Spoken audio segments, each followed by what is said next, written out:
Okay, let's see what we got here. What is the difference between the top 5 tennis players in the world versus the top 20?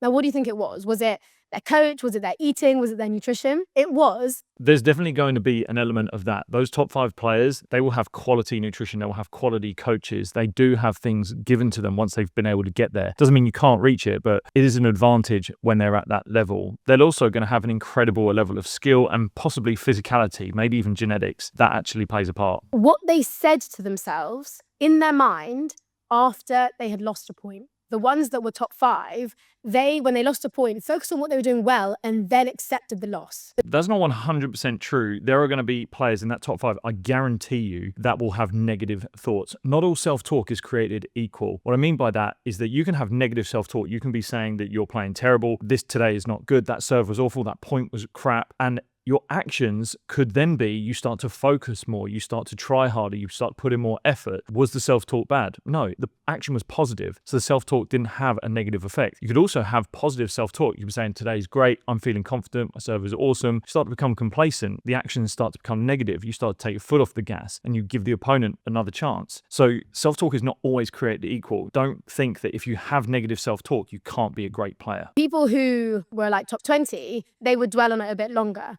Jack Draper is a good example of someone yesterday. He won obviously yesterday, and you could see in between his games, he was on his chair, closed his eyes, and he clearly was mentally rehearsing, whether it was his performance, his serve, maybe it was him losing, but he's utilizing mental imagery there. That's hard to know without knowing exactly what he's doing, being in his camp. He might have been doing that. He could also just be chilling, kind of letting go what's happened. It's very, very hard to know unless you actually know him. Take someone like Iga Swiatek, so number 2 in the world, women's tennis. She doesn't even look if she's going to win. She just does process visualization. She'll mentally rehearse her serves, her forehands. She'll focus on what she can control. I would say those athletes like that are actually driven to win. They want to win. They're not out there not wanting to win. But yes, the process that they're doing to get that win is really important to them. So they will focus on point by point the things they have to do. Again, whether they're visualizing it or not, up to them, but there will definitely be a moment of attentional control being placed on the processes to get the outcome that they want. So yeah, some really good stuff in here, but it's not all 100% true because being an elite athlete is a complicated thing.